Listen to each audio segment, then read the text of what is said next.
Bitcoin is close to becoming worthless. Let's go.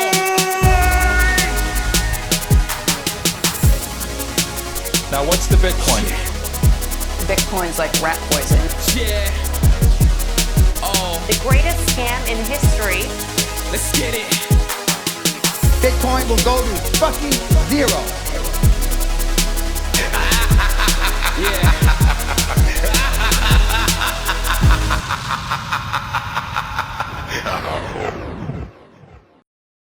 Welcome back to the Bitcoin Brief, the show where me and QnA catch up every 2 weeks to talk about Bitcoin, privacy, open source, keeping your Bitcoin secure, and the news and software updates that matter.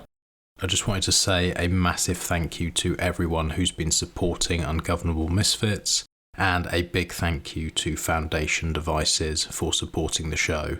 If you haven't already checked them out, go to foundation.xyz.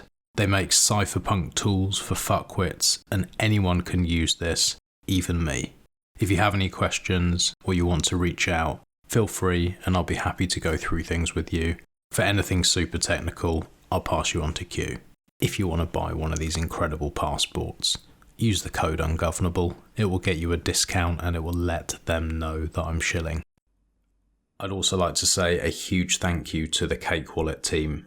Not only are they supporting this show, but they're also bringing out some incredible features. For those of you who actually use Bitcoin and actually care about their privacy and security, Cake Wallet make it incredibly simple for you to live outside of the traditional financial system.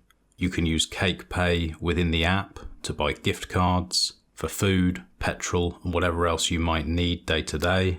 You can use silent payments, and of course, you can use Monero.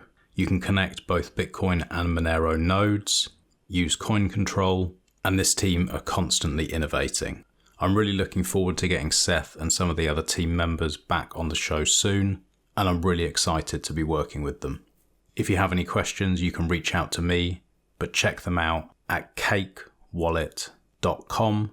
Download the APK or start using this today on Mac, Windows, Linux, iPhone, or of course your Android device. Enjoy the show. Good morning. Good morning, sir. How are you? I am excellent. How are you? I am slightly less than 100%. It's quite funny. We were talking about fish and chips and food that's generally not that good for you on the last show. I had a Chinese last night, and it's let's just say it's not sitting all that well. Oh dear. Serves me right for eating that sort of shit, but it's it's one of them things. What did you go for? I had a salt and pepper box, and then some what's it called? Chow mein? No, I did have a bit of chow mein, but that wasn't mine. That was somebody else. I just nicked a little bit of it. But mainly it was sweet and sour box, and I can't remember the name of the other thing. But it was very, very tasty. Very fucking expensive as well. Oh, yeah. I fell over when I saw the bill. Jesus. Yeah, it's mental. The rare occasion we'll do it, I always just think, what the fuck is going on here? Yeah. You'd order for a couple of people and you think, oh, I'll just get an extra side or whatever. And you're like, oh, that's a day's work. And you always have so much food left over, don't you? Especially with the Chinese. Oh, yeah, Chinese is quite good for that. But it's quite nice the next day, unless you're feeling rough. Oh, I'm not one of those people. I can't do the leftover food. No. Doesn't even matter. It's not even just for Chinese, any food at all. Really? If it's been sat for even an hour, I'm not touching it. I'm not going back there. Okay, quite soft then. Yeah, well, it could be said. Yeah, my missus is like that. I'm sort of the level slightly above the dog. Even 2, 3, 4 days in the fridge and things, I'll eat. Oh. Will you reheat though? You're not a complete animal. Okay. No, okay. I'll reheat. I won't eat a Chinese cold out of the fridge. I mean, that is proper. Okay. That is mental. I'll reheat it. But then there's past that sort of 4 days is probably the cutoff really for me. Past that, then I'll say, no, I'm sorry, that's going to you, mate. And the dog will smash it. If there's additional organisms starting to grow on top of it. Oh yeah, no, I won't do that. I wouldn't ever put him at risk, but I think dogs' stomachs are a little bit tougher. My stomach's pretty decent, and then his is just a level above. But yeah, no shitting going on at the house at the moment, which is good. But I'll tell you what happened yesterday, and this has really pleased me. We had new carpets in this rental place we're in probably 8 months ago, something like that. So they're basically new. And we've been working really hard to keep them all nice and thinking, well, when we leave, we're not going to have to pay for new ones. And yesterday, I had maybe like 30 seconds of quiet. And I was like, oh, it's lucky quiet down there. That's quiet. I wonder what's happening. And I walked downstairs and then I heard, and I was like, what the fuck is that noise? And there is my little one with a hairdryer on hot, holding it onto the carpet and just burning holes through the carpet. So we've got these big black ring marks that have burnt the whole way through, like mate. down, completely fucking destroyed the carpet. Oh God. That is horrendous. Right in the middle as well. It's not even like in a You can't corner. like throw a sofa over the top of it. No, it's like literally couldn't be more central. I'm like thinking about, oh, maybe there can be a rug or something, so I don't have to do it right now in case this is an inspection. But when we leave, definitely new carpet, no question. Ouch.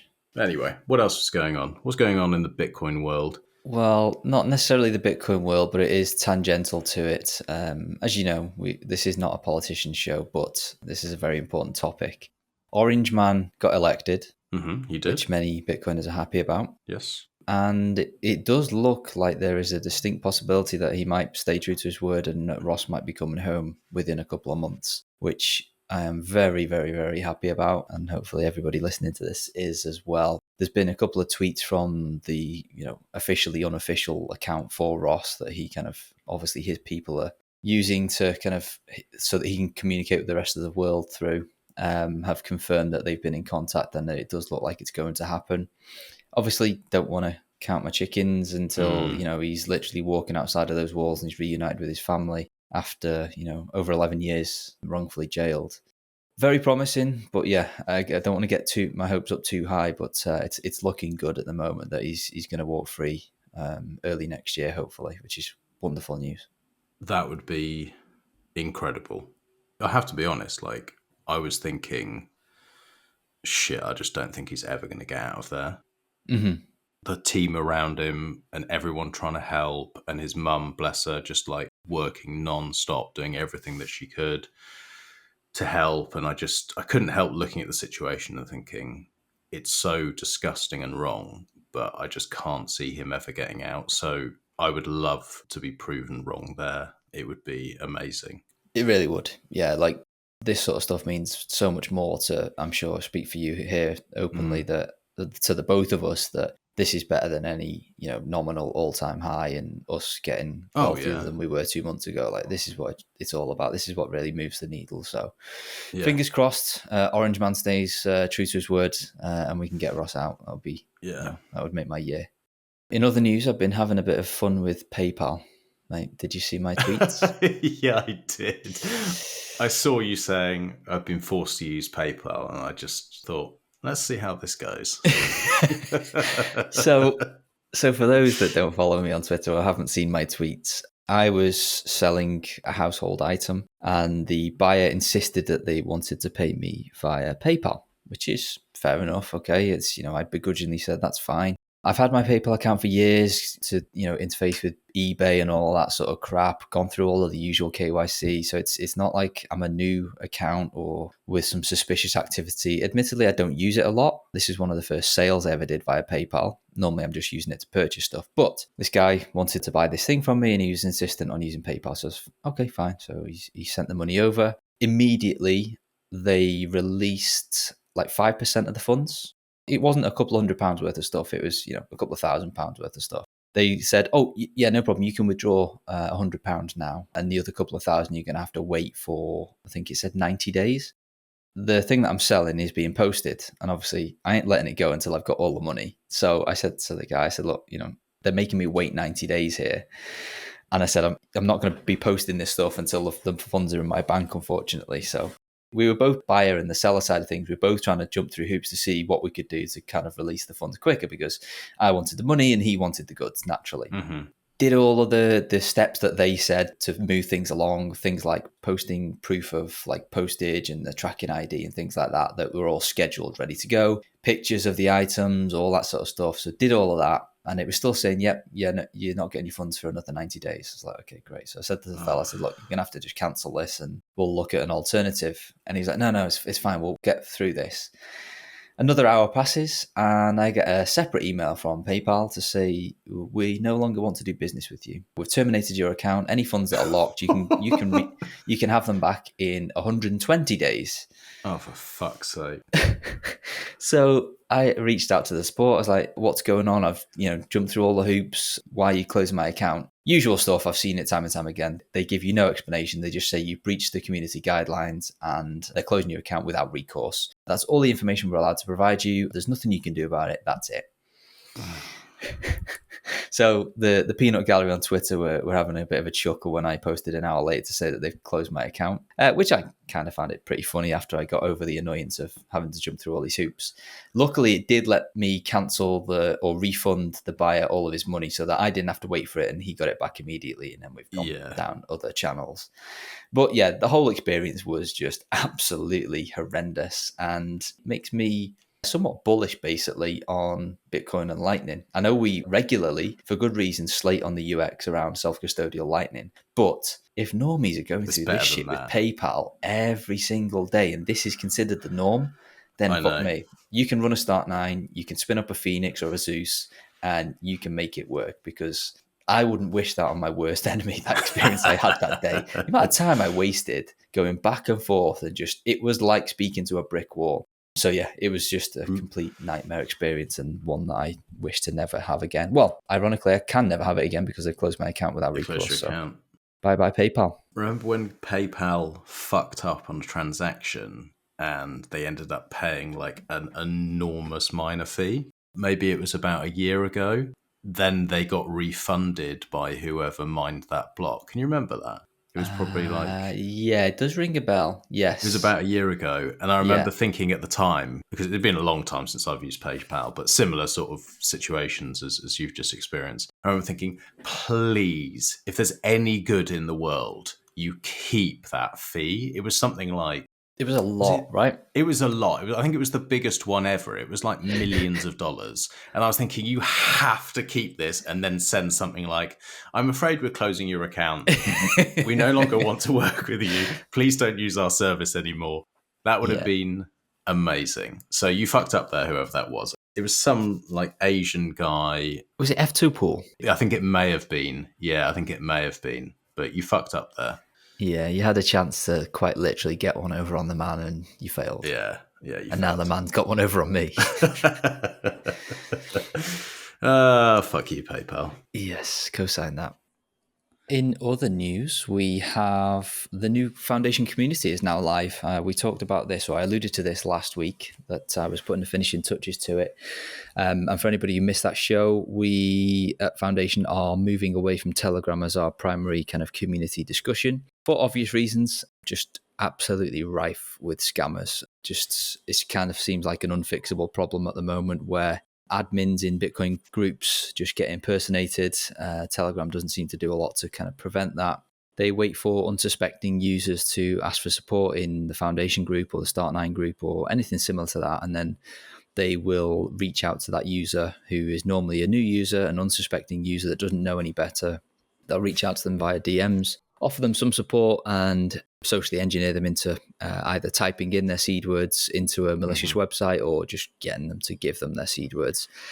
And so we've just decided enough's enough. Like if Telegram can't prevent it, we certainly can't prevent it, then we're just going to just cut ties with it, stop our customers and our fans being able to even talk about our products there, as sad as that is, and enable that conversation to take place in somewhere, in a location where we have much more control, where we know we can prevent people from getting hurt. So yeah, our new Foundation Community Forum is now live. You can visit it at community.foundation.xyz.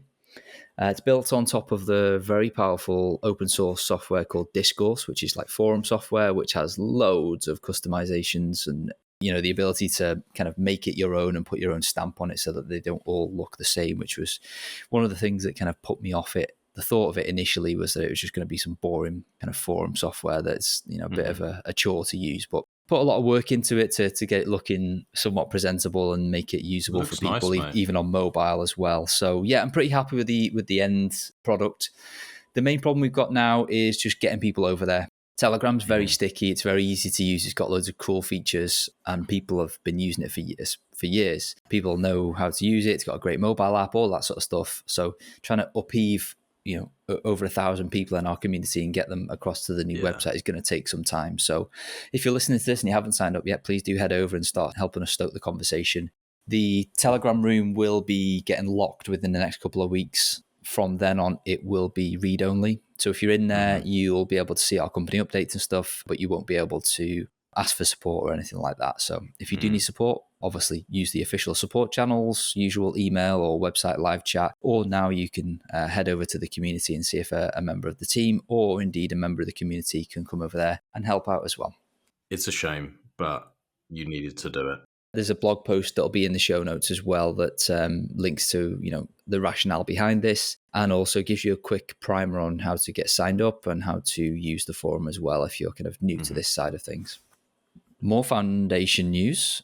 We have started some very naughty teasers in the past week or so. Yeah, I've seen. Keyword here is teasers. Obviously, I'm not at this point enabled to share any more details other than telling people to head to foundation.xyz/beyond. You'll be able to see what information, very small amount, that we have actually shared, and you can sign up to be updated so that you are the first to know when we are able to share a bit more details. And there's a nice little countdown clock on there as well, which currently at the time of recording sits at 28 days, 6 hours, 5 minutes and 48 seconds.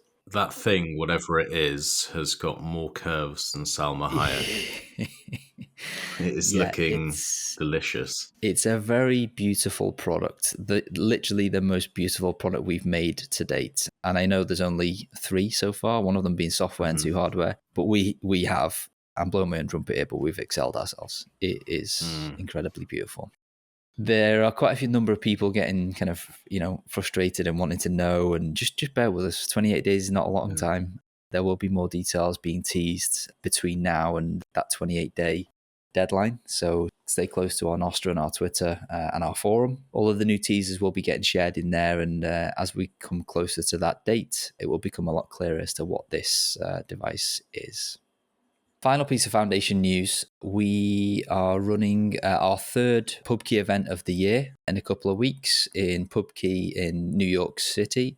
Myself and Zach are going to be running a Multisig 101 workshop, obviously featuring Foundation products, Passport, and we'll also be doing it with, I'm probably going to do it with Sparrow, I think, again, for obvious reasons. It's the gold standard for desktop wallets and makes demonstrations in person very easy. So if you're in town on week commencing the event is on the 17th of December, which is a Tuesday. So if you're in town that week, please stop by, say hello, and I might even treat you to a pint of Guinness. And we're also going to be in town for the rest of the week as well. And we're going to be back at Pubkey on the Thursday that week to share something new. Oh, I wonder what that might be.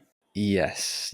So the observant among you might be able to work out the correlation between the timer on the website and the 2 days after the December the 17th to see what might be happening on that day. Oh, I'm jealous now. So exciting times for Foundation. We've got a lot going on, and it's going to be a big month. We're looking forward to that week. Obviously, getting to meet the guys down at Pubkey again, getting to meet all of our users. If you're in town, please come and say hello. And obviously, we're most excited about sharing something new. On to the news the OP Next or OP Next, the Bitcoin Scaling Conference took place week commencing November the 9th. And it's obviously a technical workshop where they're talking about opcodes and how to scale Bitcoin and stuff. So one for the techies, this, but there'll be a link in the show notes for the live streams if you want to go ahead and watch those back. It was held in Boston. There's a lot of interesting looking conversations on there that I'm looking forward to catching up on. We've got things like CTV talk, covenants, ARC. There's a lot of stuff there that have been hot topic for the better part of a couple of years now. Another one is OpVault. So I'm definitely myself going to be catching up with a few of those, probably on the audio stream. But if you're that way inclined, check out the link in the show notes so you can stay up to speed with that, because sometimes the conversation can get quite muddy on Twitter or Nostr when people are passionately talking about the next opcode. So I always find that listening to somebody who's quite technical talk about it, without being shouted at from the public square, is a great way to get up to speed. Will you be watching that one, Max? I know you're super technical. Do you know what? I feel less technical than I ever have at the moment. Really? After all of your wins in recent weeks? When I say technical, I mean, I feel like I'm more behind on all the ops and this and that and opcat and blah, blah, blah. Like all these things, I just feel like for the last, I don't know, couple of years, I've kind of just like drowned it out. I've just been like, I'm not paying attention to anything until it's close to actually happening. And I like have to actually worry about it because there's just too much other stuff on my plate to worry about. I feel like I know less, whereas early days of Bitcoin, I would listen to every single podcast and every single update and try and get my hands on any information about everything I possibly could, like obsessively. And Antonopoulos used to do all these little mini like Q&A sessions. And I used to watch every single one of those and make notes. And now I'm just kind of like, look, Bitcoin does what I want it to do. It works. I have a setup that I'm happy with. The updates on the things that I use and things I care about, I listen to, and kind of just feel I would like to maybe sit and spend a couple of days and just go like, what the fuck is all this new stuff that people are talking about? And is it useful? Because I don't know. That's the truth. I just don't. I don't know enough to comment on it.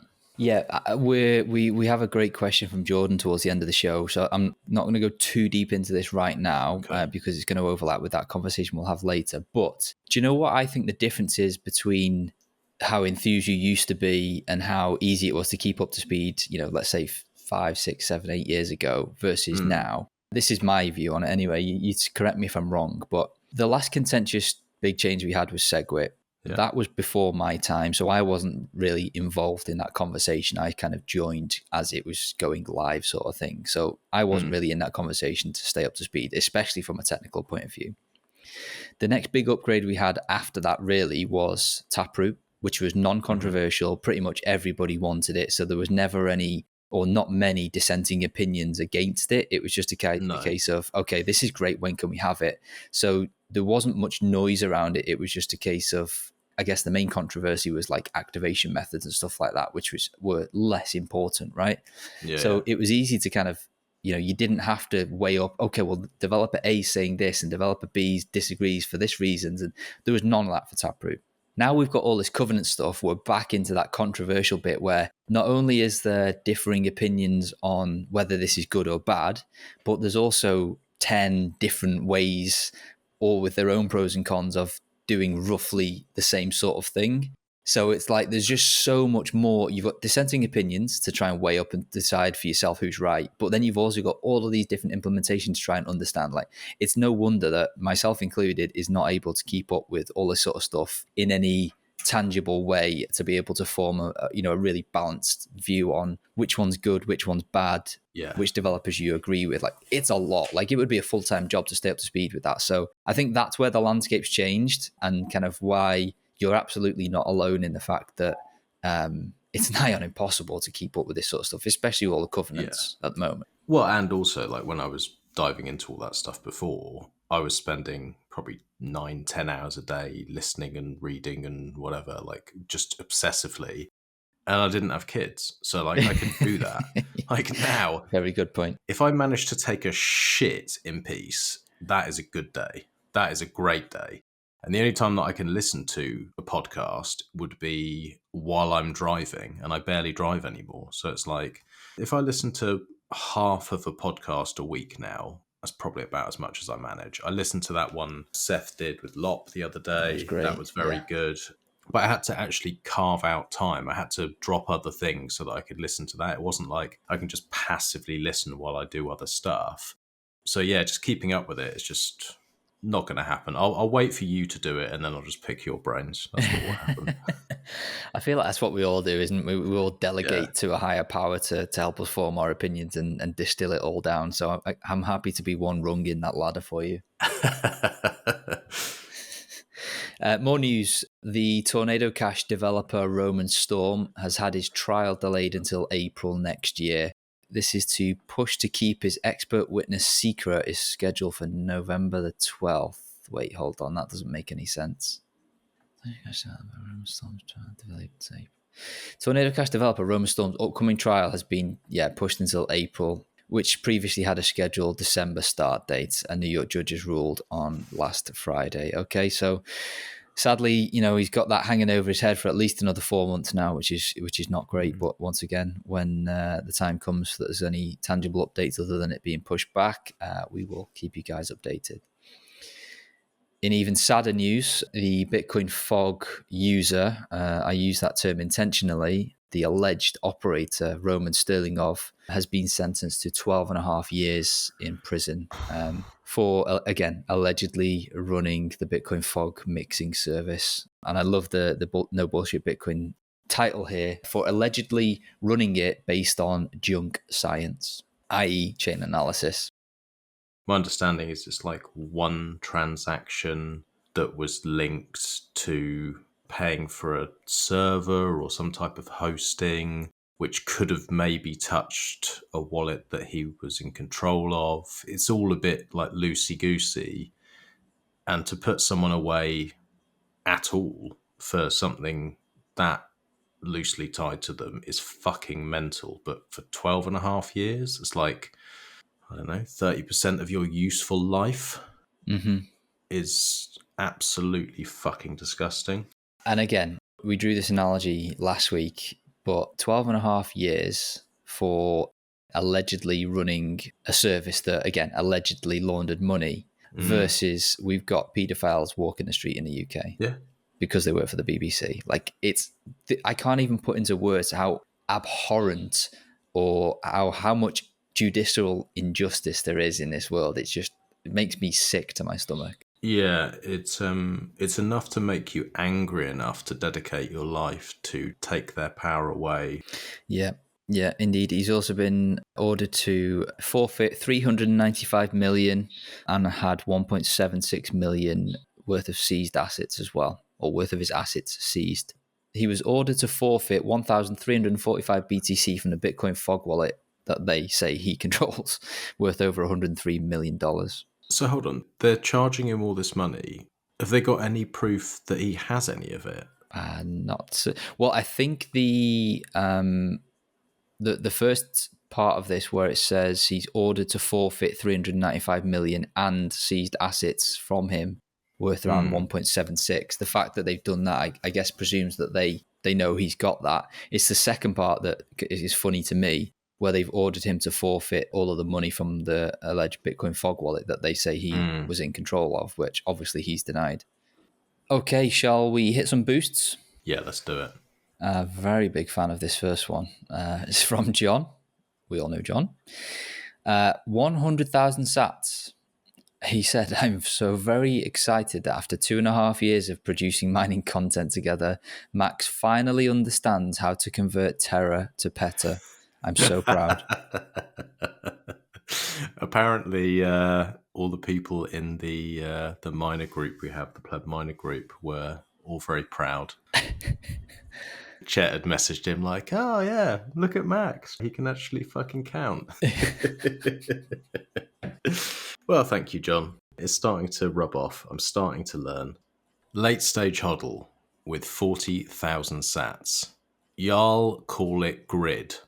I guess I normally call it a grate inlet. As an engineer, I'd say storm drain inlet would be the most generic term. The top could be a grate, a dome grate, weir, curb, inlet, etc. And the little fleur-de-lis thing.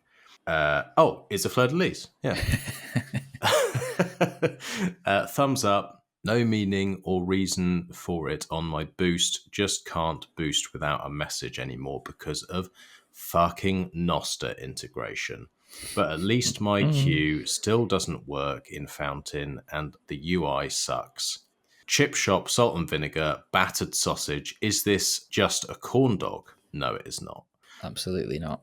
Absolutely not. Nothing like it. Deep fried anything sounds like a county fair, but good to know QnA doesn't love battering hot, oily sausages.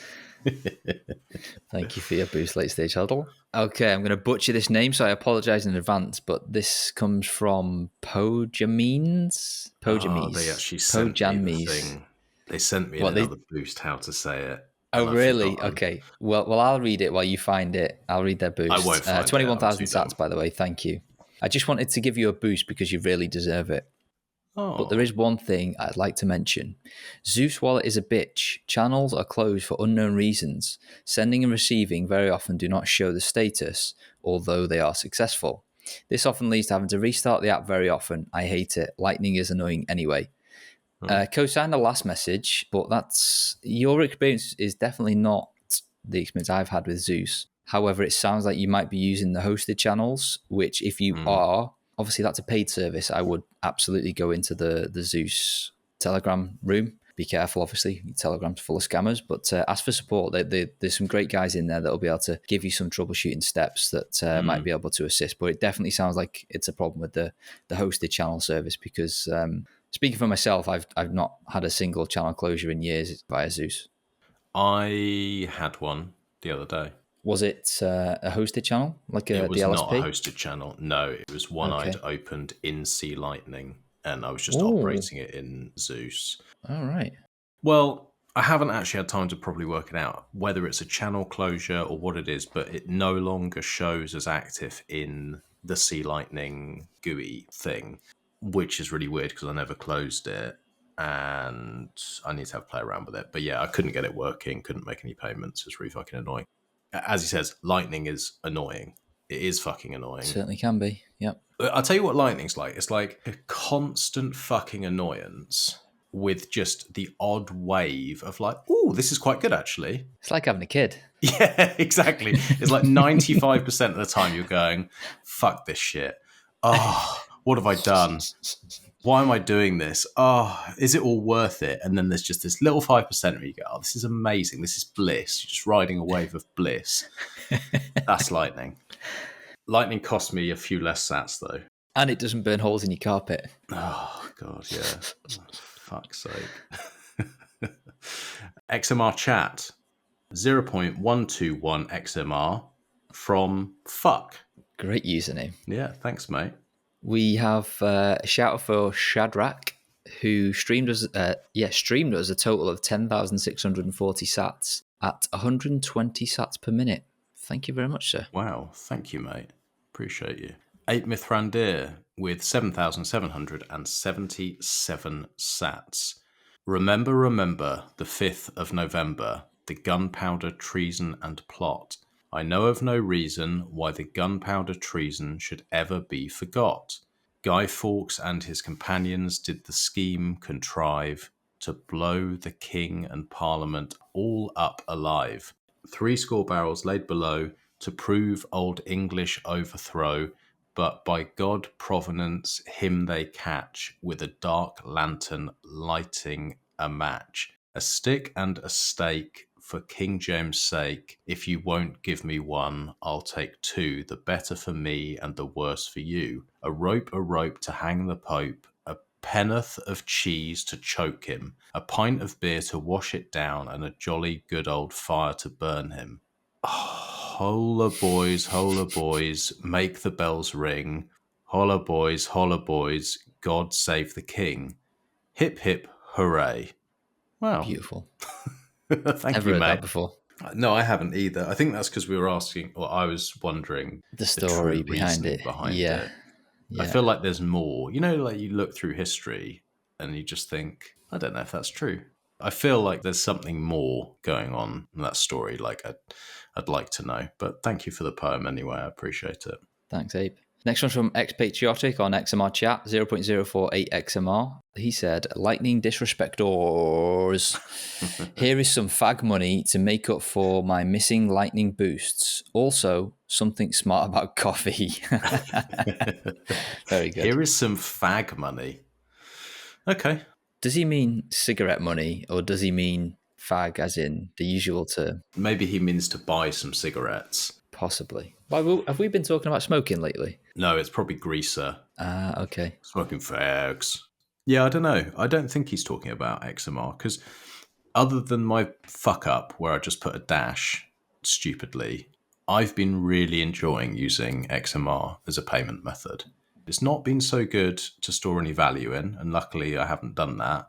But as a payment method, bang, send, cost fuck all, works, no custody, no stupid fucking lightning shit and channels closing and blah, blah, blah. And if something messes up, you know you got your seed words. It's just really nice. I'm glad to hear that. And my experience, although minimal, has been very much the same. Solex, 6,900 sats. Fucking 500 Monopoly, I think it means monopoly money per month. Eyes, fuck, worried face. Oh, he's talking about my my AI and software stuff. Yeah. I had the same reaction as you, Solex. Yeah.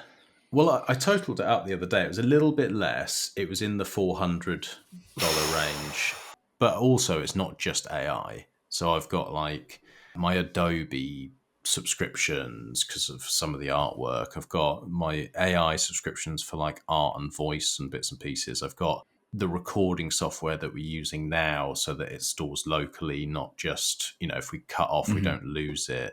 Editing software, like just there's a lot of extra shit that we need to just make this run smoothly. So yeah, it's in the 400s, but you know, it is what it is. So I fucking hate subscriptions. They are a stain on life, aren't they? Yeah, they really are. It's fucking disgusting. And I try and save the money where I can, but it's just like, it also like, I look at it as time. Since I've gone full time, we're pretty much doing like double the amount of shows per month.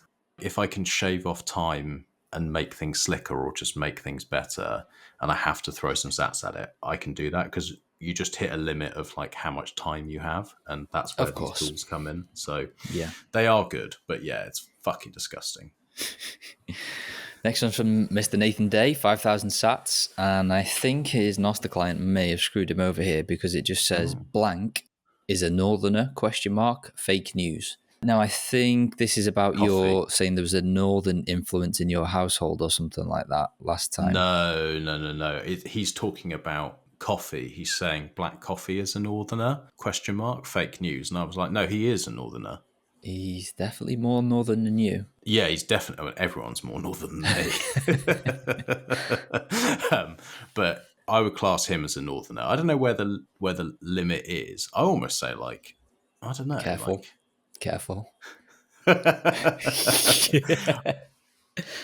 You're going to say like Watford now, aren't you? That's on the limit almost. What? Yeah. Anything north of that is probably, or like Bedford, anything north of that is probably north for me. I suppose it's all relative, isn't it? Yeah, like you might say, oh, well, someone like proper northern would be like fucking Scotland. Newcastle, or like Eskimos or whatever. Yeah.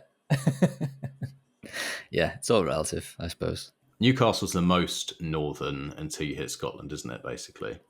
Yeah, you think it can't get any worse, and then it does.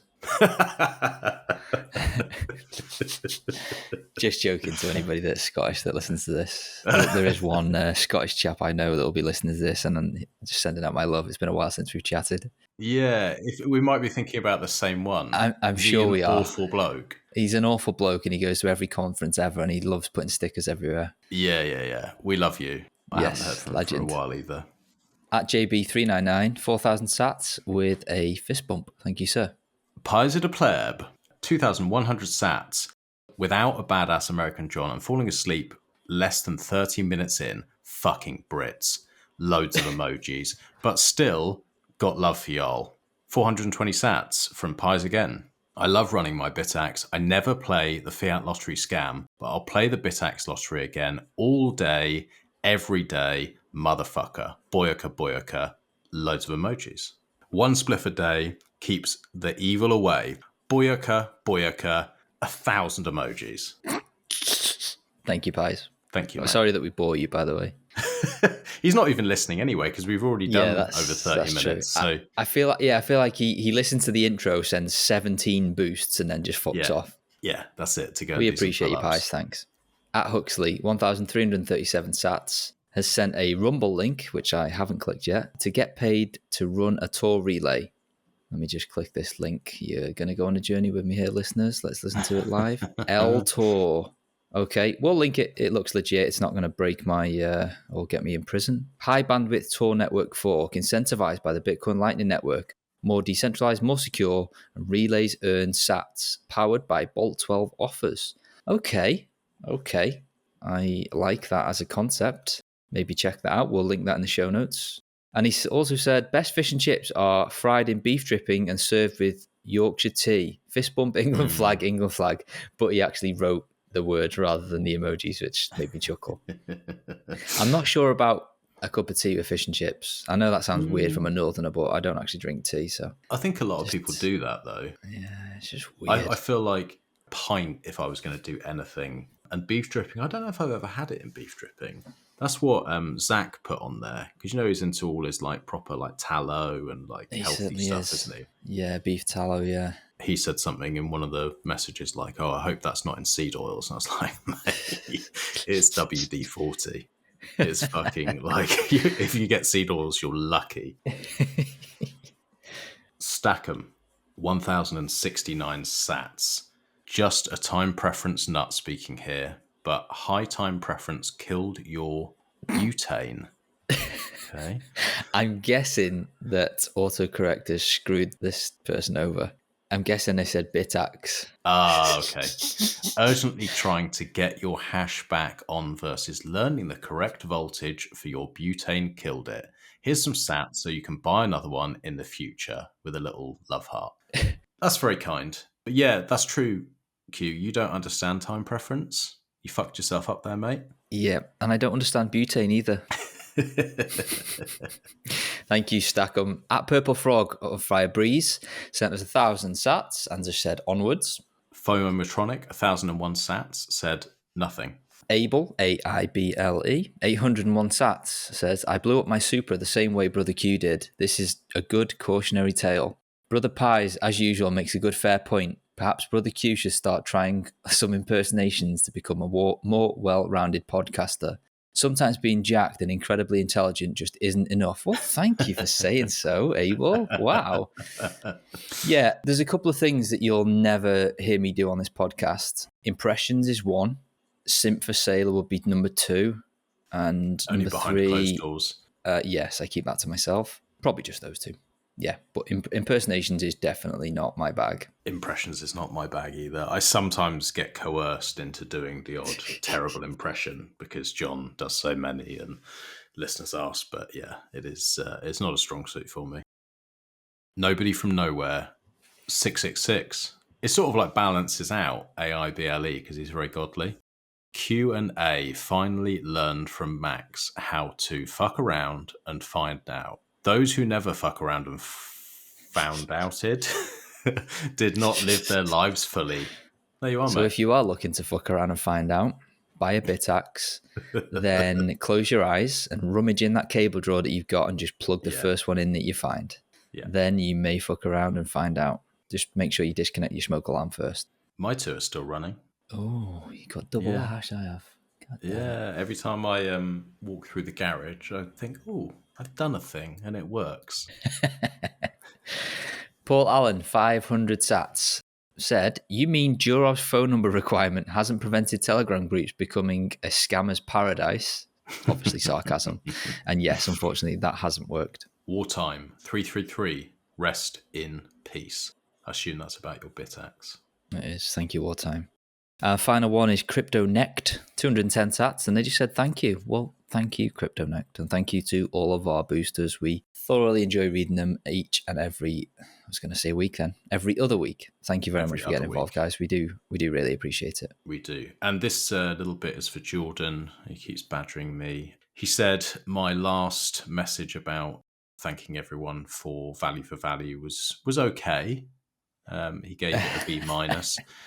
He said what he'd like me to do is to add in that time, talent, and treasure is also appreciated, meaning artwork or just sharing this show, ideas, questions, or voicemails, or anything that anyone can do to provide value is appreciated. It doesn't just have to be sats, but we appreciate all the sats and everyone who contributes in any different way. Hopefully you like that, Jordan. Yeah. Yes. It's quite funny how the truth is really coming out now. Like until now, most people would have thought that this was your baby and that you pull the strings. But little do they know, we've got a manager in the background who is a tyrant. He's ruthless. He is an absolute tyrant. He brought John to tears the other day. It's not easy to do either. It's Jordan that really runs this shit. So if you're listening, Jordan, please don't kill me.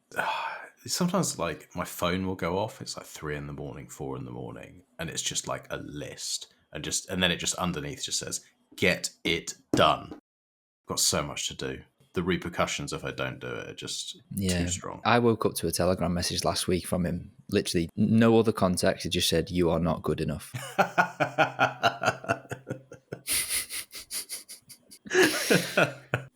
In all seriousness, should we get back to some actual content? Should we do the updates and releases? Yes.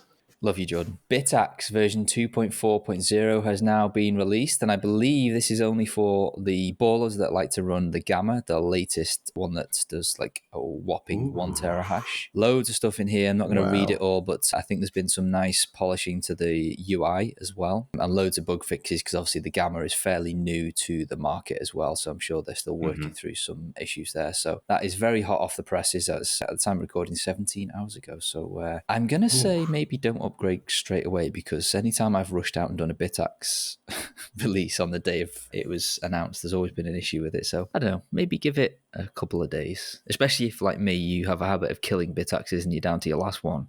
Maybe treasure it. Just wait. Yes. Time preference. There's something I don't know anything about apparently. Or butane. Our good friend Mr. Dojo Coder Pavel has released Boltzmann TS Repo, a TypeScript library computing the entropy of Bitcoin transactions and the linkability of their inputs and outputs. So this is going to be very similar to the original kind of Boltzmann tool that used to be part of Dojo or maybe just Ronin Dojo.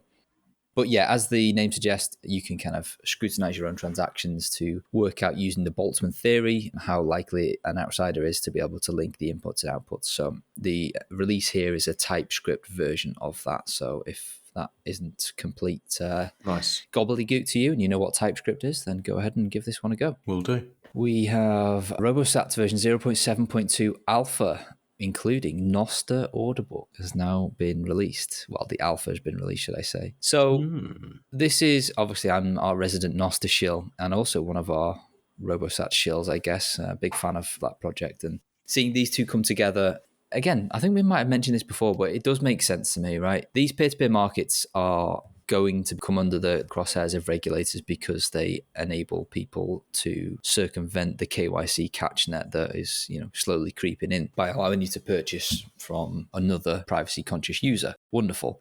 But when you have a centralized order book, that becomes a single point of failure where you take down that central order book and bye-bye peer-to-peer market, right? So Robosats have already tried to address this by allowing there to be multiple coordinators, which is fantastic. Obviously, you can spin up a Tor-based coordinator, but they've also now added in the ability for the global order book to be shared over the Nostr network, which is somewhat decentralized over a series of, no idea, but lots of different relays. So good to see that they've experimented with this and added in some extra redundancy that is independent of them as a project. I had a quick look this morning and there's loads of offers on there that are being served over the Nostr network. So it seems to have got some pretty good adoption early on, which is great to see. So if you're a Robosats user, head into the settings and you can switch between the API Orderbook and the Nostr Orderbook with a simple click of a button. So check it out. Excellent. Bitcoin Keeper version 1.2.18 mobile and desktop version 0.1.3 have been released. Fairly big update, this one. You Very can nice. now select Electrum servers before doing any action within the application. So you can connect to your own node before setting up wallets, which is obviously a great thing. They have added simplified vault registration for signers. They've major redesign of the UTXO management and transaction details, and they've also revamped their dark mode version as well. So it seems that these guys were pretty quick at shipping anyway, but since Ben Kaufman,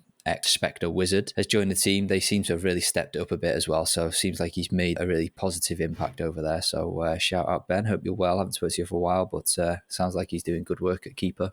The ZEUS boys have released a new product called ZEUS White, which is a white glove node management, point of sale, and integrated enterprise solutions for businesses. So it sounds as though this is a kind of built on top of the original building blocks they have of the ZEUS LSP, where any schmuck like you or I can just go and purchase a channel and use Lightning in a semi-trusted way, where we have a single channel with the LSP, ZEUS in this scenario. Looks like they're expanding that now to provide more kind of business-like features so that people can have slicker onboarding if you're a merchant, so that you don't have to go through all of the usual Lightning self-custodial headaches that me and Max wax lyrical about on this show every other week. So yeah, I hope they see some success with this. Early days at the moment. I don't know of any companies using it, but it is literally a couple of days old, the announcement. So good to see that Evan and the team are looking towards longevity and getting some money through the door to keep the project going, because it's an age-old problem with FOSS projects is if you just keep giving shit away for free, then you're going to fall over eventually, unless you've got a never-ending stream of bounties and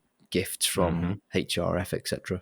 Talking about ZEUS, we have version 0.9.2 main release has now been announced. We have a couple of core features here. You can export transaction history. You have BIP353 support, Bolt 12, and hardware signer improvements. So those of you that like to mess with taxes, you can now export your transaction history. Particularly useful if you're a merchant. You can kind of just export them all in a single CSV file, hand them over to your accountant to go and deal with all of that headaches. They've also solidified BIP353 and Bolt 12 support. So they now have support for BIP353 on-chain addresses, which fall back to using Bolt 12. So as a quick reminder, this BIP353 is the domain stuff. So what you can have is max@ungovernablemisfits.com. Yep. And if you try to pay that, what looks like an email address, with a BIP353 compatible wallet, what it'll do is ping that DNS server to say, oh, this is a Bitcoin wallet and I want to pay this address. What have you got to give me? Looks like ZEUS now supports static on-chain addresses, so not great for privacy, but you can kind of encode a static on-chain address behind that DNS so that it repays to the same address on-chain, or you can also code in a Bolt 12 offer there as well, so that if I say that I want to pay Max at ungovernablemisfits.com, it will ping his Lightning node using the Bolt 12 standard. It will serve my paying wallet with an invoice, and I can send Max some sats over the Lightning network with no direct interaction with Max at all. So this seems very, very cool. I think the only thing that would top this is to remove that on-chain address, so that the natural way to do it at the moment would be with something like silent payments, where instead of encoding just a single address, you would put in your silent payments address, and then that framework then will be able to use all of the Taproot magic behind that powers it to then generate a unique address between sender and recipient. That is the utopia. We've mentioned it a couple of times, but this came out of left field. I didn't know ZEUS was working on this sort of stuff. So very, very cool. I think I'm definitely going to be testing this one out. When we had that little break there, just downloaded 0.9.2. So hopefully by next time we record, I'll be able to give you some live field experience. And then the final one for this release is they've improved the hardware and external signer improvements as well, including Keystone, Passport, and Cold Card. Very cool. Once again, shout out to the ZEUS boys. Next up, we have Liana version 8.0. Look at that. Nice and simple, just 8.0. No 0.1327D86. Thank you, Liana, guys. I've never heard of Liana. Am I missing a trick here? It's been around at least a year. However, the reason that you haven't heard much of it is that it is kind of fairly cutting edge, and it uses Miniscript so that you can do all of these fancy different vault type things. Okay. And Miniscript is still in its infancy in terms of adoption as well. Yeah. So it's not a surprise to me that it hasn't come across your radar. I've had a quick poke around with it in one of the earlier builds. I haven't tried the version that we're talking about now, and I was using an old Ledger of mine because that's one of the earliest hardware devices that supports Miniscript.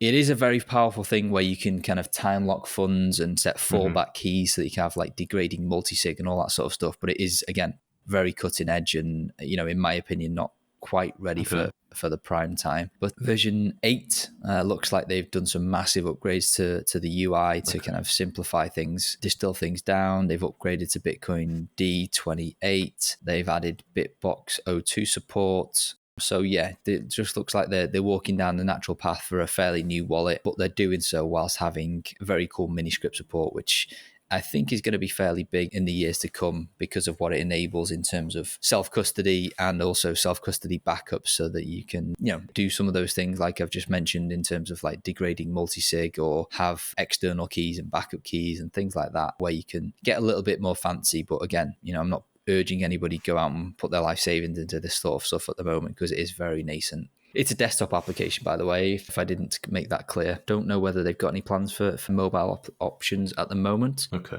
But from what I can see, the screenshots on No Bullshit Bitcoin, it looks like the UI that they've done is a big improvement over the last time that I had a quick poke around. So good to see those guys continuing to iterate as well. Nice. I know you've got another thing on the list, and I think we talked about this already. But wouldn't it be lovely if there was a fork of Sparrow that was for mobile? I'm pretty sure we talked about this last week, but and obviously Craig hasn't got the time to fuck around with that and do that. He's got enough on his plate, but it would be lovely. It certainly would. Yeah, I think it would be difficult though when you think about all the things that Sparrow can do, and particularly where it excels in terms of handling multisig and all that sort of stuff. Doing that on a size constrained screen in such an elegant way that Sparrow does on desktop would be something very difficult to pull off, in my opinion. And that's probably why you don't see the equivalents in terms of usability yet. Don't get me wrong, there's some wonderful multisig wallets out there, but they take different, UI choices. But don't get me wrong, I think if he put his mind to it, I'm sure he could probably knock a few spots off the existing implementations. It's no mean feat. Yeah, no, I'm not suggesting it is, and I'm not even suggesting that it's something that he does. He's got so much on his plate, but it's just, I often think I've got a separate laptop that I use just to interact with Sparrow because it is the best thing that I can use, and it sometimes feels a bit silly having a separate laptop to do that. I would quite like to just use a phone, and a lot of people do not even have laptops at all, and they would just use mobile only. And I don't know, it just feels like, it was in one of the chats the other day, I think it might have been the Bristol meetup one or something like that, and someone was asking, how do I do this and that, and I want to try and do it in Blue Wallet, and I was like, why? Just fucking use Sparrow. And they're like, oh, I only have mobile. I'm like, oh yeah, okay, that makes sense. Yeah, I think there's definitely a gap in the market, and I think that your best options right now would be something like Blue or Nunchuk if you're looking to stick with a mobile option, or indeed Keeper as well. I know they have really wide-ranging support for a lot of signers, whereas Blue is a bit more restricted. So there are some good options, so I'd say poke around with what's available. Okay, last one on the updates and releases is a new mobile app, ironically, after the conversation we just had, called Mempal. This is, quote, the essential Bitcoin Mempal monitoring tool. It is essentially using the Mempal.space API to give you all of your nerdy Bitcoin stats. So size of the Mempal, block height, fee rates for, next block, 2 block, 4 block, next day, and then all of the usual fee distributions and things like that. So all of the common stuff that you get in the main page on Mempal, you can now get that in an open source application called Mempal. Sorry, Apple fanboys, this is Android only. It looks pretty cool. I think this will be a good addition to my Graphene phone. Definitely one I'm going to check out.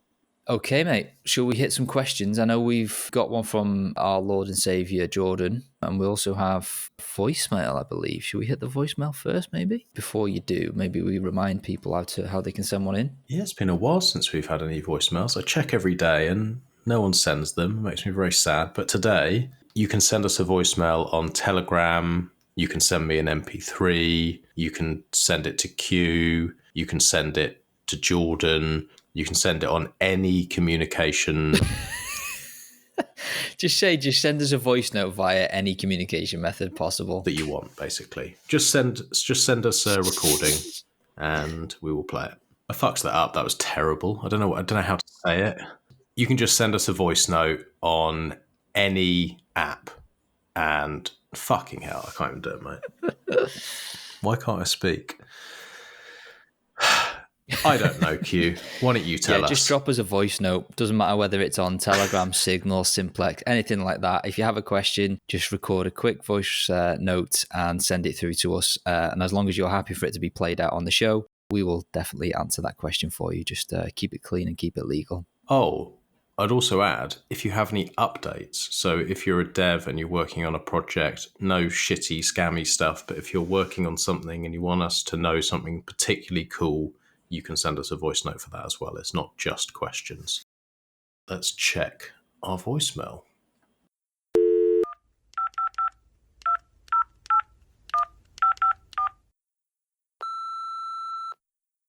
This is Max and Q from the Bitcoin Brief. Sorry we can't answer right now. I'm busy editing and Q is in the gym training his calves. So please leave us a message after the tone. We welcome topic suggestions, show feedback, and questions on anything Freedom Tech related.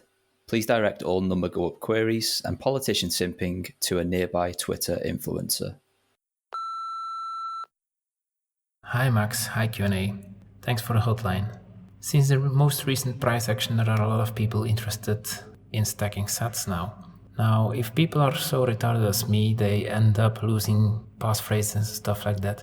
So this is my question at the moment. How can I help them keep their passphrases safe without them having to trust me? Do you have any solution for that?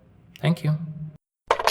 Thank you for your question, Solex. Yeah, thank you, mate. So he mentioned passphrases there, but then he also talked about normies. So I was going to presume that he actually meant seed phrases, given that we're kind of keeping it simple and talking about normies. But just had a quick chat with him on Telegram while we've been recording, and he said maybe both. So I'll cover off the simple one first in terms of seed phrases and normies, and then I'll take it to the next step with passphrases as well. The obvious answer for me would be to get them to use something like Envoy. If they use the simple setup, they automatically have a backup encrypted into their cloud.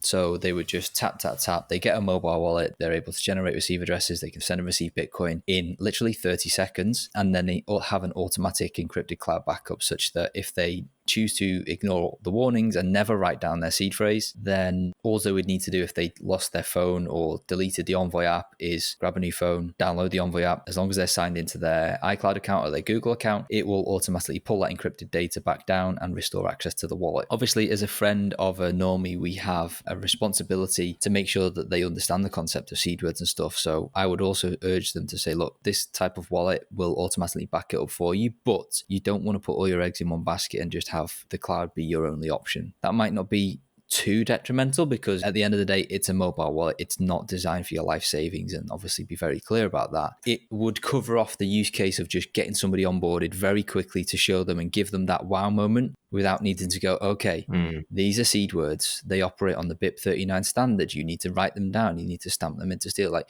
you can postpone that for a little bit while they just get their feet under the table and are able to just start using this and kind of, because that's where the orange pilling happen, is when they see it happen, you know, and when they're actually able to send and receive transactions without needing to phone up the bank and ask for permission, etc. So if you can get them to do that first without having to go through the horrible hurdle of all of the BIP39 seed word stuff, that's a win in my opinion. But it definitely should be part of somebody's onboarding, I would say. Is it though? I know this is literally your job, so it's stupid me questioning you on this in many ways, but I actually don't agree. I don't like the idea of like making it so simple for them that they don't even have to write down 12 or 24 words.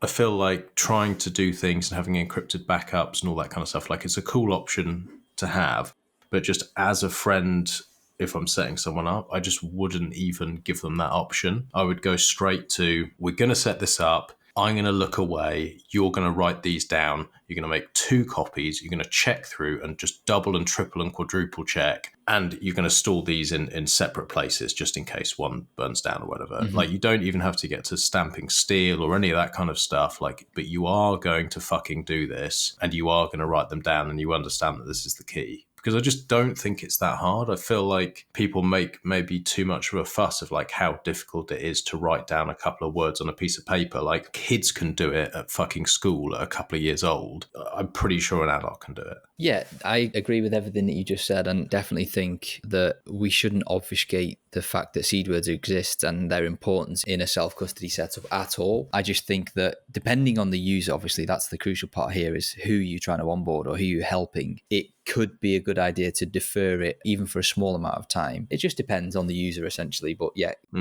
BIP39 seed words need to be kind of introduced and the importance of them explained at the right time for the right person. When that is will depend on that person. In terms of keeping them, obviously you're going to want a physical copy of them, but if it's just a simple set of seed words and it's just a mobile wallet, then it's, I would just saying something as simple as just keep a copy of these in a safe at home. You don't need to overcomplicate it more than that. Now, it depends on the user. If this user is a high net worth individual and you're onboarding your millionaire friend and they're going to lump $1 million in, then I'm going to say probably don't tell them to use Envoy and not back up the seed words. Obviously, it's very much horses for courses. At that point, then, well, in that scenario, I'd probably pay for some professional help because they're clearly not short of a penny or two. And, a couple of £100 seeking the advice of a professional to maybe help them set up something more secure is a drop in the ocean and would be the right thing to do. Well, I tell people who are not that technically savvy or like a more boomer generation,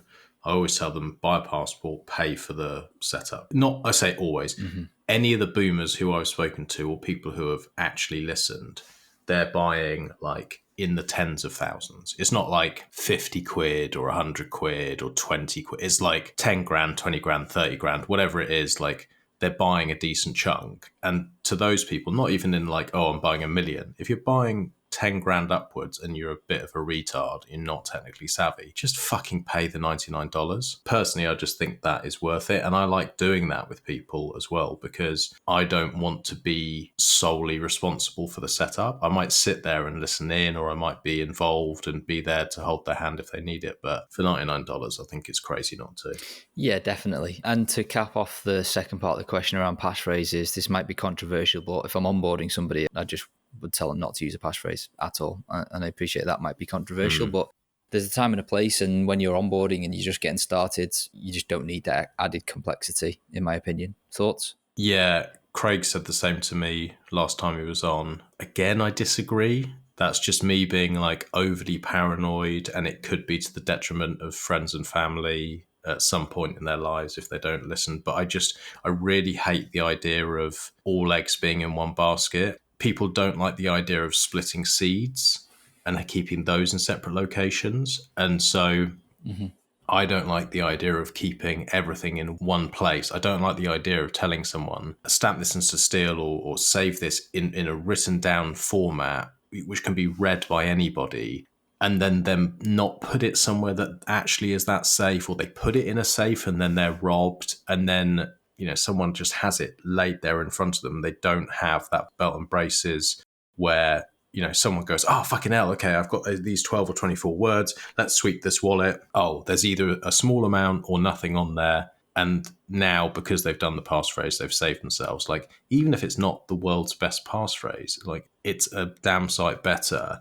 I don't think the leap between having store these 12 or 24 words and store this thing and keep them in separate locations is actually that difficult. I agree the storage part is easy, but when we get into passphrases, like, it's more the understanding and the implications of what the passphrase does and how it interacts with the seed words, especially it's just an open text field, right? Like one typo and it's game over. Yeah. When you think so it's the storage bit is the easy part. Like, that's not the problem for me. It's more the implication of doing it wrong if you don't fully understand how they work and how they operate. That's the impetus for me to say that newbies shouldn't be doing that. Again, very situationally dependent on who it is, how much money they're storing, and what the stakes are. Of course, like, I'm not going to say throw a full Bitcoin on a mobile wallet, but in the same vein, if you're throwing $100 in, you're getting used to it, then you don't need a hardware wallet and you don't need a passphrase. Okay, pushing back on that a little bit. What about, let's imagine we have a complete fuckwit. Like, they're not technically capable at all, but they've got a decent chunk of money.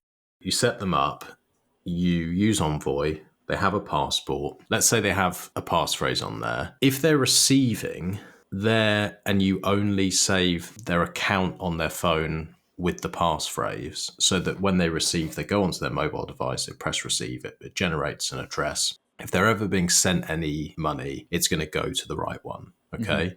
They don't have to remember their passphrase and where the seed words are and how to do all that. All they do is they go on their mobile, they press receive, done. Okay. They can use their passport to check and be double sure that it's the right address if they want to be extra paranoid. Fine, but they can't like shoot themselves in the foot and have it sent to the wrong address. Correct. The only time they're going to have an issue is they have to go and spend those funds, and then they go on and they're like, oh, I can't spend the funds, and it's because they've forgotten to put in the passphrase, and they're like, oh, I can't do it. But unless it's like urgent situation where someone's kidnaps their family and they have to pay it within an hour, and they can just pick the phone up to their friend and go, oh, I can't get it to send. And then the person will say, okay, have you put in the passphrase? Oh, what's that again? Well, you had those two separate things and one's in this safe and one's in that safe and they're in different locations. Yeah. Right. Well, one of them is the passphrase and you need to put that in. This is what I mean. It's just not that hard. And most people who are storing decent wealth generally are boomers because they've got all the fucking money. So they're the ones who are storing it and then generally not using it. Like they are generally using it just to store some value. And they're thinking, oh, I might pass that on to my kids, or I might save it for when I properly retire, or whatever it is. So they're not like they're going, oh, I'm going to go and buy this new fucking whatever, some gadget or Bitcoiny thing. It's just sat there. Yes. The bit that you're overlooking is when they set that wallet up, the passphrase wallet, they applied what they thought was their passphrase on Passport and then connected it to Envoy so they can see their passphrase account. Yeah. Let's keep it simple. They wanted the passphrase 123 ABC. Yeah. What they actually typed, because they were a bit overzealous and they didn't check it, was 124 ABD. Okay, yes. Then they go and deposit over the course of the next 5 or 10 years because they don't spend it, the rest of their life savings, feeling nice and safe. And then they come to spend. Yes, they can find their passphrase backup that's in the safe and it says 123 ABC. But when they type it into Passport can't sign for those transactions because it's a completely different wallet.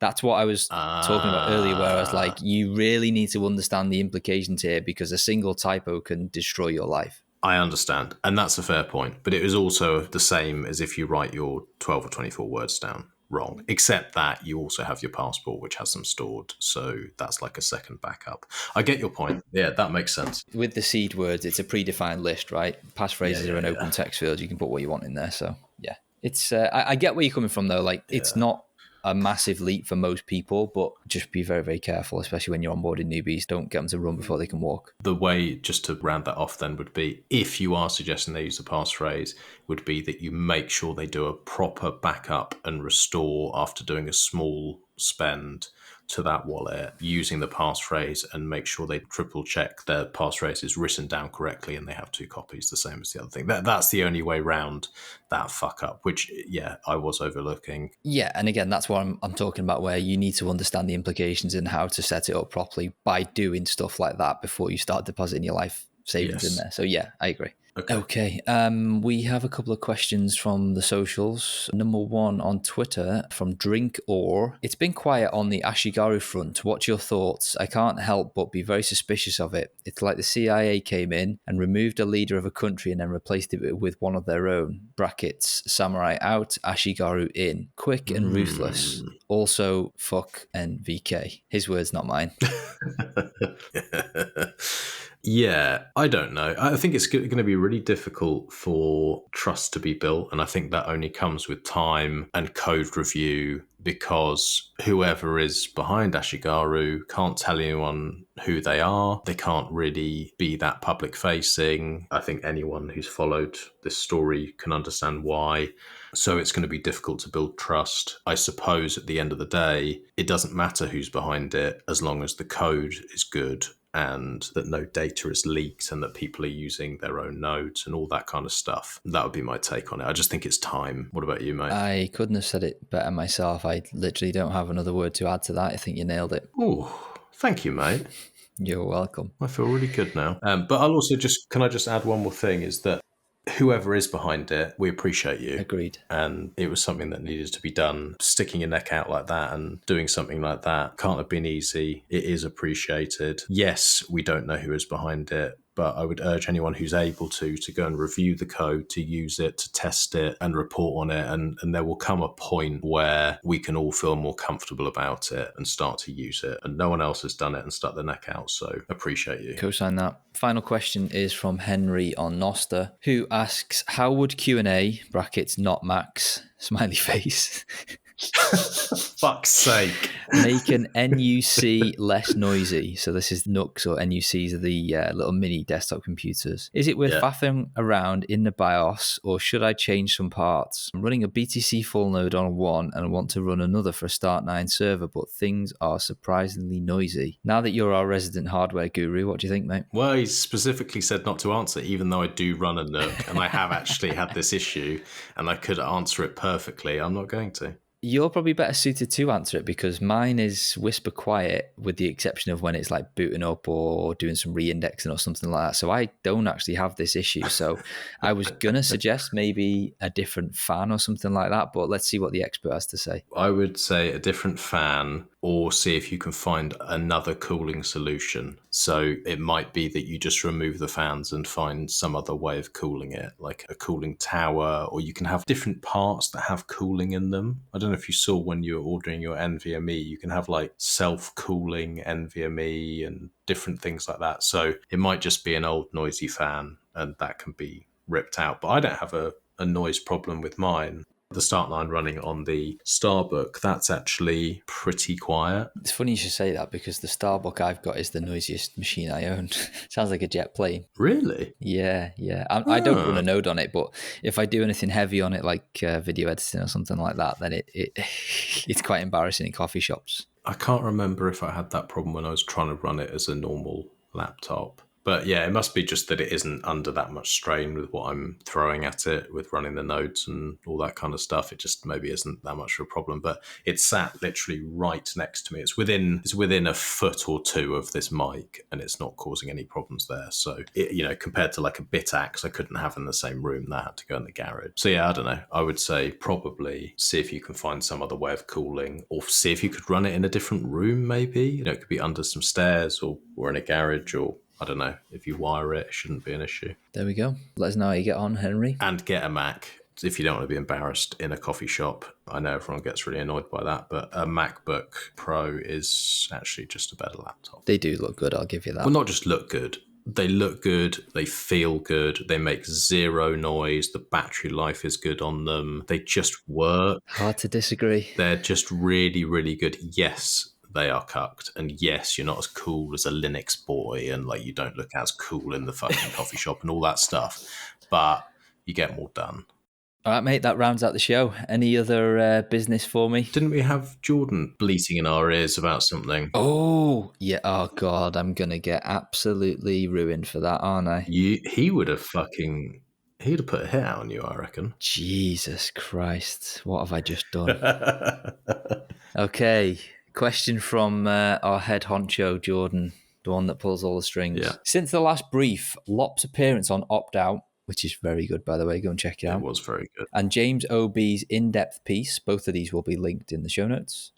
James OB's piece was called The Consensus Conundrum, have reignited discussions about the limitations of Bitcoin's current implementation and the stakeholders who wish to maintain it. A significant point raised by both was the role of exchanges as de facto layer 2 scaling solutions. Side note, Samurai Wallet and TDev would commonly highlight the exchanges as the most prominent layer 2 solution. #FreeSamurai. Agreed. Oh, this is a quote from TDev, which is very good, actually. We have rapid emergence of de facto layer 2, so it's not Lightning, it's not Liquid, it's very much something controlled by private sector entities, PayPal, Cash App, Revolut, Robinhood, and there are others. And they are basically taking a lot of activity off-chain. So you can see the effects on the mempool, which ironically I put out a tweet just the other day that said in capital letters, $91,000 per coin and 3 or 4 sats per byte. So basically what TDev's just tweeted here. Continuing with the quote, but they're also very much controlling of what users can do with what they call Bitcoin. Basically, it's an account-based system where people believe they have Bitcoin, but they basically have a Bitcoin value in an account. And of course, these entities will very much overlook the fungibility of the controller. That was from TDev in 2021 of all times. So good that was that for foresight. So with that in mind, I'd like to hear your thoughts on Lopp's and Jamesob's critiques regarding Bitcoin's present state and its future trajectory.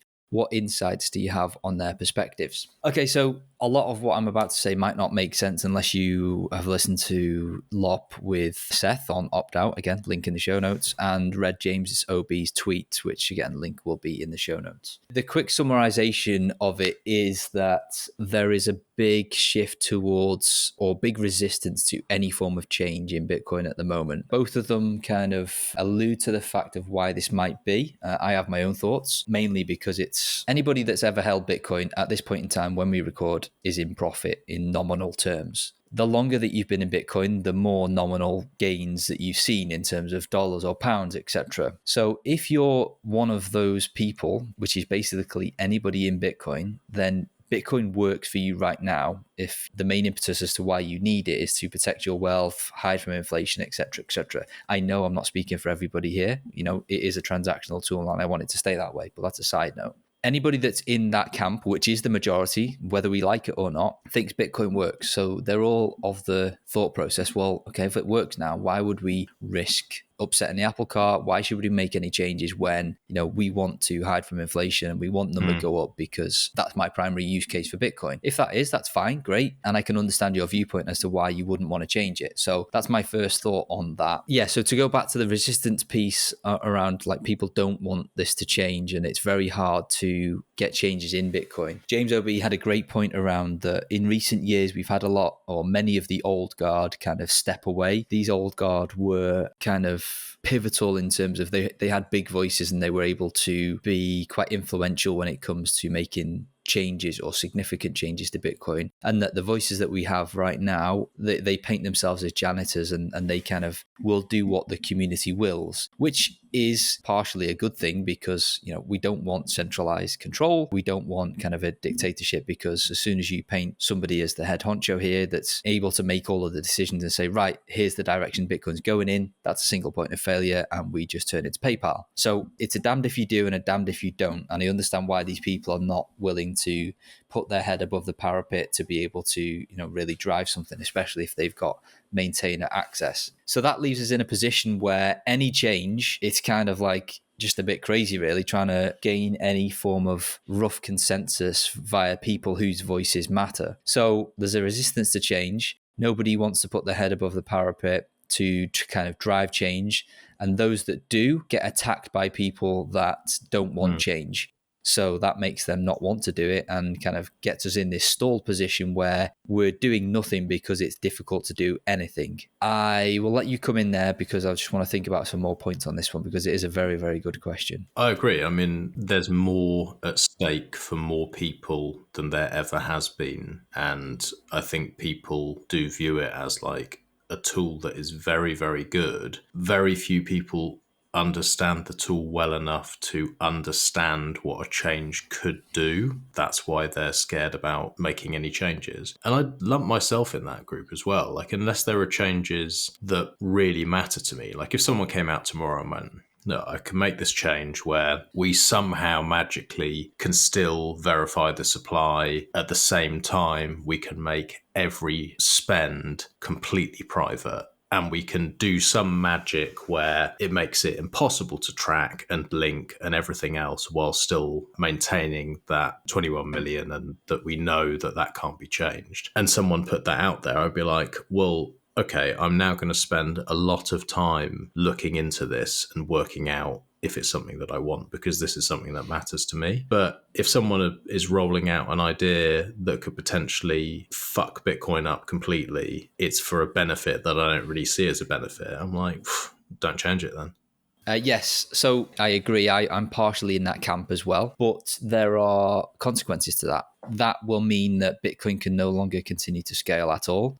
We've got partial scaling in Lightning, but as we have established, that scales payments and not really users. Like, it doesn't even touch the sides when it comes to talking about like 8 billion people trying to use this thing. And what that means then is that the Bitcoin will slowly fall into the hands of a few regulated custodians over the course of long periods of time. But when people take the easy option, or they don't want to pay the fees, if the fees ever start to increase in the future as adoption continues to grow, that then poses risks around a few people holding large bags and being able to have large voices. We're already moving into that space, but if we don't continue to change and allow people to interact with the network trustlessly by making changes like covenants or any of the alternative proposals, then that is a real risk. So I sit in both camps, similar to you, where yes, I don't want to be reckless, but do we need to make changes if we want this to remain a decentralized network that anybody can easily interact with in a trustless manner? Then it's not an uncontroversial opinion to say, yes, we absolutely have to make some changes. And what those changes are and which ones are the best, unfortunately at the moment, is way above my pay grade. But because the fallback from that otherwise is that we have a bifurcated system where we have the regulated KYC stuff that most people interact with, and then we have the 0.1% of users that hold enough and are knowledgeable enough that they are able to use something like the Lightning Network, where they can go and do it themselves, but the amount of people they've got to be able to interact with is fairly limited because everybody else wasn't able to get onboarded or didn't have the know-how or the interest to be able to go through all those hoops. So it's a very, very difficult one, and Lopp and Jamesob painted it far more eloquently than I ever could. So I urge everybody to go out and check those. But yeah, I sit in the camp of there definitely needs to be changes to be made. At the moment, in the current landscape, with my current knowledge, I think CTV would be a good idea. But yeah, who knows what the future is going to hold. Yeah, well, it's like a beautiful listed building. You don't want to make changes that are going to make it ugly or changes that are unnecessary, but you're still going to need to do bits of plumbing and maintenance. And I think they covered, there's the quantum stuff potentially in the future. There's the problem, like you said, that not everyone can use Lightning, that it can't scale to every user on the planet. Well, yeah, that may be so, but we're far, far, far, far, far, far from every person in the world wanting to use Bitcoin. Like 99% of the world couldn't give a fuck at the moment. It doesn't mean that we don't get there, and we always need to be looking to make changes. I just think it's really hard for like the majority of people to understand what's going on under the hood. It's so complicated, and you don't know what these changes are going to affect, that people are scared of making the changes. So that's why we need like the technical people that can explain this well. I think Lopp did a good job of going through that with Seth, and it's worth people listening to that. But I don't know. Like I said before, I don't even know really what CTV is going to do. I don't know if I want it. I'm just not confident enough about anything to make any decisions because I'm not technical. So I always have to ask, like you just said, you think you like the idea of it. Mm-hmm. It gets closer to a time where that might get pushed. I'm then going to be badgering you and questioning, what about this? What about that? Da, da, da, da, da, and just have to ask someone who knows more. And you'll be doing the same to someone else, and they'll be doing the same to someone else. And yeah, it's not easy. Indeed. So I hope that answers your question, Jordan. Great question, by the way. And yeah, thanks, mate. I will catch you in 2 weeks, Max. Okay, mate. We'll talk about CTV. Cheers, dude. All right, mate. Speak to you later.